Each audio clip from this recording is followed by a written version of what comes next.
Hi everyone, welcome back to my YouTube channel. This is Regina. If you're new here, don't forget to subscribe.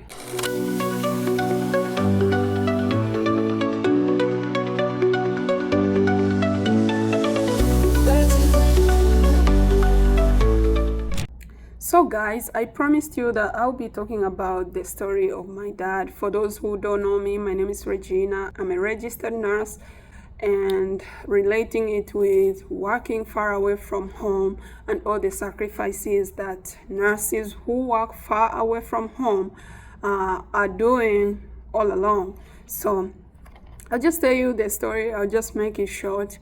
It was in December 2021, and by that time I was working at the hospital, and during that time our hospital was not allowing us to take to take like leaves or something unless maybe there is an emergency. Okay, so I did not have any like long holiday to say that I go home, and by that time I was living in Dar es Salaam and my family lives in Bukoba. For those who know, Bukoba is actually in the northern part of Tanzania, and Dar es Salaam is in the eastern part. It's in the southeastern part of Tanzania. So by that time, I was a little bit far away from my family, and by that time I was at that hospital, and like going on with my work and everything. I used to communicate to my family, the usual, just living our life, okay? Now, at that time, my brother also had a wedding. My elder brother was to get married on the 26th of December. And I actually told my church nurse that I wanted to attend my brother's wedding. Like, if I couldn't attend my brother's wedding, I wanted to go home. So because I could not be there for my brother's wedding, like I could not attend all the, I had to only choose one event that I'm going to attend, okay? So I had to choose between Christmas, to choose between my brother's wedding, and to choose between New Year, so that I could go home and see my family. So I planned with my church nurse, and I told her, like, I want to go home, like there's this and this. I need to go home, see my dad. I need to go home, like celebrate New Year with my family. Like, can I get at least 5 days off? Okay.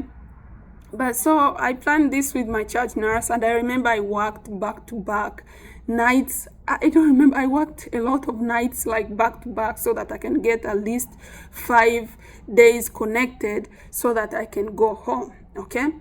So I remember that night was on Thursday. I talked to my dad and like told him, Dad, I'll be coming and things like that for New Year. Like, at least if I was actually, by that time my siblings were home. I actually have one elder sister and 2 elder brothers, so they were all home by that time, and I also wanted to join my family. So I told them, if I was not there at your wedding, I will come. Like, if I was not there at your wedding, I will come and attend. Maybe I'll come and we'll celebrate New Year together with the family. So that Thursday, I took a bus. Actually, I took a bus home, and it actually takes one day to reach from Dar es Salaam to Bukoba. You just arrive on the next day. So I took the bus, and I was communicating to them, like that was on Friday now. Took a bus, I'm communicating to them, I'm on my way and things like that. But things just happened suddenly. Like, I was traveling, things just happened suddenly. I was just chilled on the bus. That night, it was around 12, so it was at 1st December. It was at 1st December 2021, the night where people celebrate the coming of the New Year 2022. So on our way there, it was around maybe 12 a.m. It was around 12 a.m., like where people have to celebrate Happy New Year. And I had a lot of messages on my phone, and I felt like maybe these messages, I just heard my phone ringing, like the notification of the message, and I was like, maybe these messages are just for New Year or things like that, you know. I said, maybe people wishing me Happy New Year, Happy New Year. So I didn't give a big deal about it, and I was like, I know it's New Year messages, but by that time I was tired, still on the bus, like going. But then one had told me around 1, when it reached 1 a.m., I was like, just read the messages, you know. So I took my phone and opened it and started reading the messages. But I remember I saw one message my sister had texted me. And I said, why is she texting me like in the middle of the night, and it's not a Happy New Year message? Like, I had to open it, and it read like, please be strong. We no longer have dad anymore. I was like, what? At that moment, I paused. I felt like I was not feeling anything. Like, I did not cry. I felt like that message held my breath at that time. I sat and said, I just asked myself, like, is this real? Like, is she pranking me or something? But then I remembered my sister is not, my sister is not that type to prank you or something, like. But I say, even if it was a prank, how can she like joke about such kind of a thing? Like, my dad, we don't have a dad anymore. What does she mean? I immediately called her. I called her and started asking her, like, what has happened? Like, what's going on? Are you joking or something? Then I heard her crying and things like that. Like, it is true. I started asking, like, what happened? What's going on? Like, dad was healthy. Like, he's not sick. He's healthy, doing well. And then she just said he died in a car accident. I said, like, did he die on the spot? Like, did you take him to the hospital or something? Oh my God, she could not even speak. She was crying. I just hung up the phone. I said, what is this? Like, I just left my hospital with no holiday, because we are not allowed to go out of the city when you're still doing your internship in that hospital. For those who want to know, the hospital, I was actually working at Muhimbili by that time in Tanzania. It's a national hospital. So at that time, I was like, really? Like, this is the only time I'm going to see my family. Like, we need to celebrate. And it was 5 days after my brother's wedding, because my brother's wedding was on 26th December, and my dad died 5 days after the wedding. And I was like, why is it that when things are going pretty well, like everything, people are cool, people are just living their life, like these things find their way to happen, like to ruin everything that's going on? And I was like, oh my God, I was asking myself a lot of questions at that time. And as a nurse, I remember by that time I'd not seen my dad for something like 1.5 years. I was just communicating to my dad and things like that. I'd not seen him. And as the youngest sibling, I felt like I'm the only one who had like spent like little time with my dad. At least my siblings were there to celebrate my brother's wedding. Like, they had Christmas with my dad, everything. I mean, at that time I felt like, was me staying at the hospital worthy, not seeing my dad's last days? It was a very painful situation for me.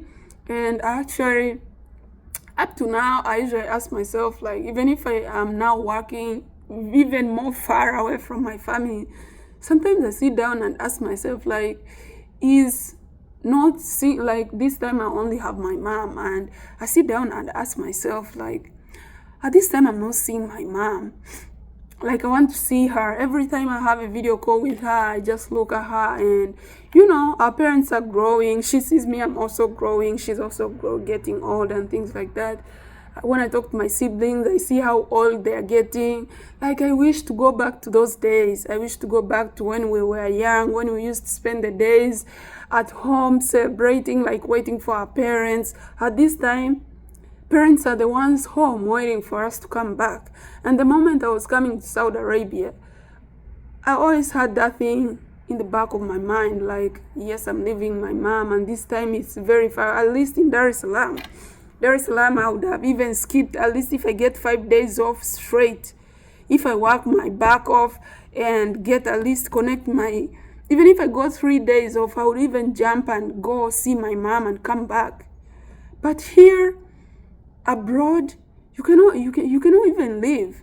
Like, where are you going? You cannot even escape from this place. It's not like I'm rambling about why I'm working abroad. I'm just thinking about it, like contemplating about the situation of how time passes by, and before you realize it, your parents are getting old, your siblings are getting old, are getting married, and maybe you're the only one in the family who has missed all those events for years. You see? So it was one of the painful situations, and I remember that day, the moment I arrived home, like instead of finding like celebration of preparing for New Year, actually I arrived on 1st January 2022, and instead of arriving on the New Year, I just found a funeral at home. Like they had already prepared the funeral and everything, and my dad was still in the hospital, in the mortuary and things like that. So they took me there to do the, what's this? How do they call this? Post-mortem, whatever, for my dad.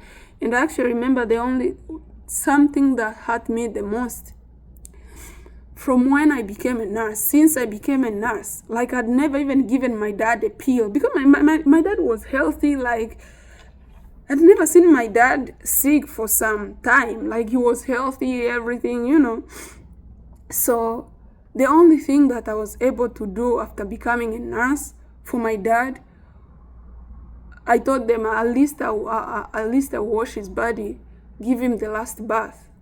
Okay? So I went there. There was also that worker in the mortuary. Like we cleaned my dad, like put him in nice suit and everything, shoes. We put him in his coffin. But by that time I asked myself, it is the only thing that it is the only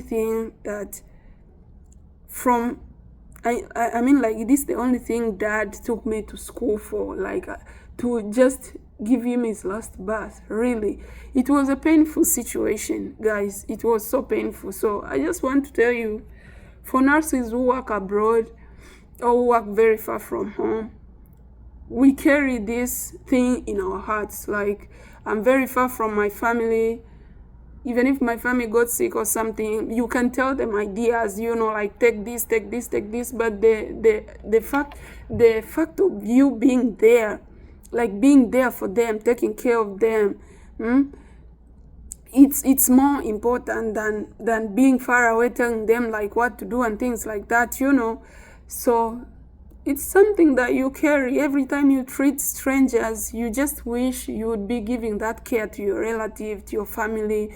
But sadly, because you're far away, maybe abroad, you're just caring for. I don't mean that caring for strangers is not good, but the fact that you carry the grief of your loved ones in your heart, maybe there was no one for them back there at home when you were out here, maybe fighting for life and things like that. It's a very big sacrifice. So if you're a nurse abroad, just pray to God that your family stays healthy and things like that. And even if something happens, at least you guys find the strength to overcome that thing, because it's a very big sacrifice, guys. It's a very big sacrifice. Unless it happens to you, you will never understand how painful this thing is. You never understand how painful this thing is unless you're that person, okay? So for nurses working abroad, you're not alone. We all pass through this. We all wish we were there for our parents. Like, we all wish our parents had a good life. We all wish well for our parents, for our family and things like that. We wish to be there, but the problem is sometimes when you're there, you have nothing to offer them. Like, you want to make their life better, you want to do things, so it forces you to go somewhere. It forces you to go somewhere very far for you to achieve that goal. And that goal also comes with sacrifices, you see. So I always pray for my family to remain healthy and maybe to see each other again.